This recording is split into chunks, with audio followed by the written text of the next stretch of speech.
Assalamualaikum warahmatullahi wabarakatuh. Alhamdulillahirabbil alamin wa bihi nasta'inu ala umuri dunya waddin. Wassalatu wassalamu ala asrofil anbiya'i wal mursalin wa ala alihi wa sahbihi ajma'in. Amma ba'du. First of all, let's pray and thanks unto our God Allah Subhanahu wa ta'ala who is giving us mercy and blessing so we can then gather in here in good condition and happy situation. Secondly, may salawat and salam be given to our Prophet Muhammad sallallahu alaihi wasallam, who is greet us from the darkness to the lightness in the Islamic religion.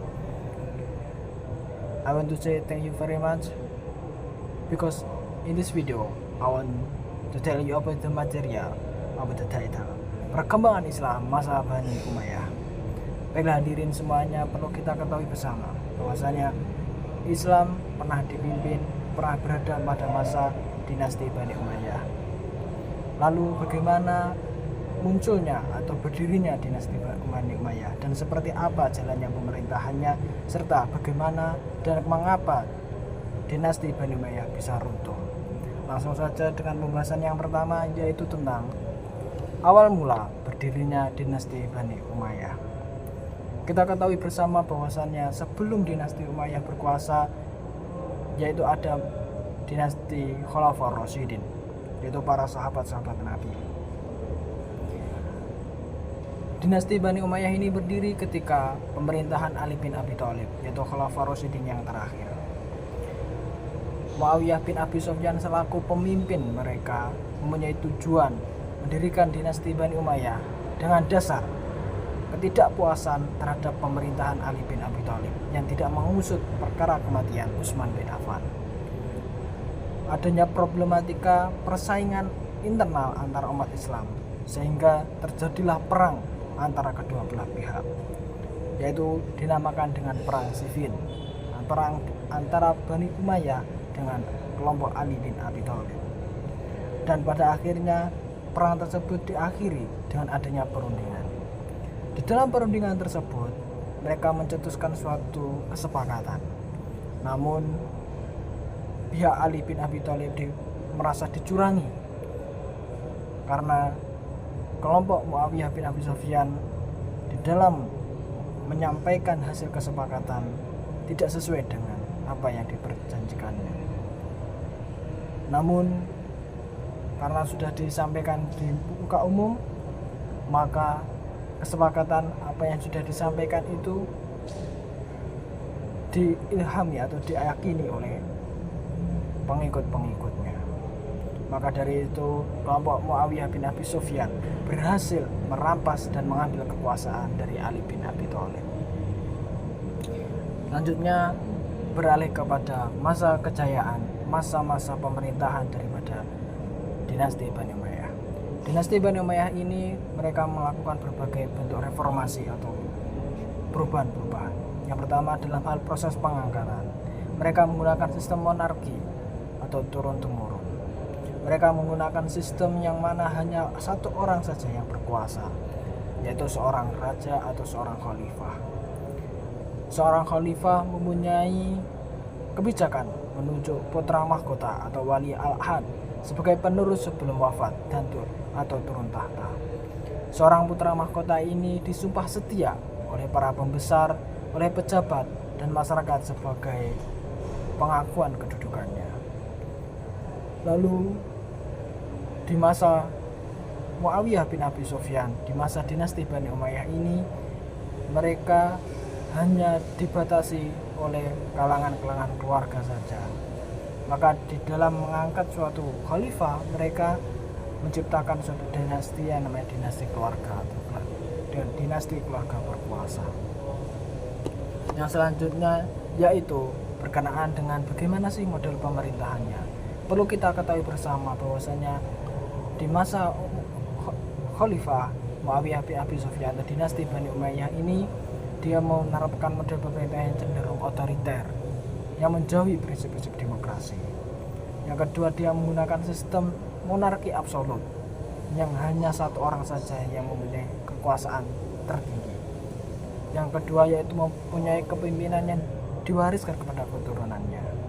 Dan selanjutnya adalah kekuasaan yang tersentralisasi, dalam artian hanya satu orang saja yang mempunyai mempunyai hak dan mempunyai kebijakan, mempunyai suatu komponen yang mempunyai hak untuk mengatur semuanya, walaupun di dalam suatu pemerintahan tersebut dibagi berbagai wilayah-wilayah, mengandalkan kekuatan militer yang kuat sebagai pengaman kekuasaan, mempunyai sistem birokrasi terorganisir sehingga mereka dalam mengatur pajak, keuangan, dan masalah-masalah negara dengan baik, menerapkan sistem mawali dengan merekrut non-Arab yang memeluk Islam sebagai pegawai dan tentara. Dalam kalangan Arab sendiri, khususnya kaum Quraisy, menduduki posisi yang struktural sosial pemerintahan. Lanjutnya yaitu berkenaan dengan profil khalifah. Siapa saja khalifah-khalifah yang pernah menjabat di masa Khalifah dinasti Bani Umayyah. Terdapat 14 orang khalifah, namun dalam hal ini saya menyebutkan 5 tokoh yang berhasil dan berprestasi. Yaitu yang pertama adalah Muawiyah bin Abi Sufyan selaku pendiri. Yang kedua adalah Abdul Malik bin Marwan. Yang ketiga Al-Walid bin Abdul Malik. Maksudnya Umar bin Abdul Aziz. Dan yang kelima yaitu Hisam bin Abdul Malik. Kelima tokoh ini dianggap sebagai orang yang berjasa dan membawa kemajuan dan kejayaan. Yaitu selanjutnya yaitu tentang bagaimana jalannya pemerintahan di masa dinasti Bani Umayyah. Terdapat banyak sekali dinamika. Yang pertama yaitu dinamika di bidang politik. Adanya peralihan yang merubah dari Khalifah Rasyidin kaum Bani Umayyah menyebabkan adanya kebijakan-kebijakan. Yang pertama yaitu perpindahan pusat pemerintahan dari Madinah ke Damaskus. Yang kedua berubahnya sistem pemerintahan dari khilafah terpilih menjadi monarki turun-temurun. Yang ketiga kebijakan Arabisasi dengan mendominasi bahasa dan budaya Arab. Mereka memperlakukan satu bahasa, satu budaya, dan satu adat. Muatan militer dan birokrasi untuk menjaga kekuasaan. Dalam penguatan militer, mereka membentuk 3 front militer, yaitu front Romawi di Asia Kecil, front Afrika Utara hingga Spanyol, front Timur yang mencakup daerah Jihun dan India. Selanjutnya yaitu dinamika di bidang intelektual atau di bidang pengetahuan. Kita ketahui bersama bahwasanya di masa dinasti Umayyah ini perkembangan ilmu pengetahuan sangat pesat, bahkan menorehkan suatu prestasi yang membanggakan. Di masa itu juga ilmu berkembang dalam 3 bidang, yaitu ilmu keagamaan, sejarah, dan filsafat. Tokoh yang terkenal pada masa itu adalah Yohana al-Dimaski, yang dikenal dalam dunia Kristen yaitu Yohanes Damascus. Pengetahuan pada dinasti tersebut dibagi menjadi beberapa bagian. Yang pertama Al-Adabul Qadimah, yaitu ilmu-ilmu yang lama. Sedangkan yang kedua yaitu Al-Adabul Hadisah, yaitu ilmu-ilmu yang baru. Al-Adabul Qadimah meliputi ilmu lughah, syair, kitab, dan amsal.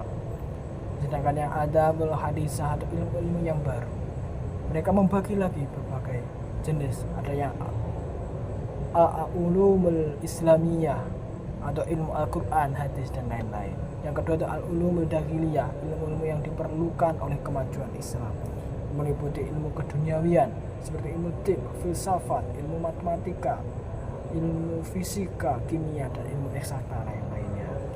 Nah selanjutnya yaitu di masa dinasti Bani Umayyah ini, kemajuan yang dirasakan yaitu dirintisnya jalur ilmu nakli, yaitu ilmu filsafat, ilmu eksakta. Yang terakhir yaitu faktor kemunduran. Adanya perselisihan antar umat yang menyebabkan adanya disintegrasi antar bangsa, antar umat Islam. Yang kedua yaitu adanya gerakan oposisi meliputi kaum Syiah, Khawarij, dan Abbasiyah. Adanya konflik internal anggota Bani Umayyah yang menyebabkan perpecahan dan persaingan. Selanjutnya adalah wilayah kekuasaan yang luas menyebabkan sulitnya dalam hal administrasi dan keamanan. Selanjutnya adalah pemimpin yang cinta keduniawian, ketidakpuasan kaum Mawali yang didiskriminasi, adanya penindasan terhadap pengikut Ali dan Bani Hasyim, dan yang terakhir adanya konflik internal dalam pergantian khalifah memicu persaingan tidak sehat di istana. Itulah kurang lebih faktor kemunduran atau faktor runtuhnya dinasti Bani Umayyah. Pada akhirnya pada tahun 132 Hijriah atau 750 Masehi, Khalifah terakhir Marwan bin Muhammad dapat digulingkan oleh Shalih bin Ali, paman Al-Abbas di Basir, sehingga menandai berakhirnya Bani Umayyah dan berdirinya dinasti Abbasiyah. Dengan ini jatuhlah, runtuhlah dan berakhirlah dinasti Bani Umayyah. Dari serangkaian awal sampai akhir kita dapat mengambil pelajaran bahwasanya di dalam suatu pemerintahan integrasi, kepemimpinan dan jiwa gotong royong itu harus selalu ditegakkan.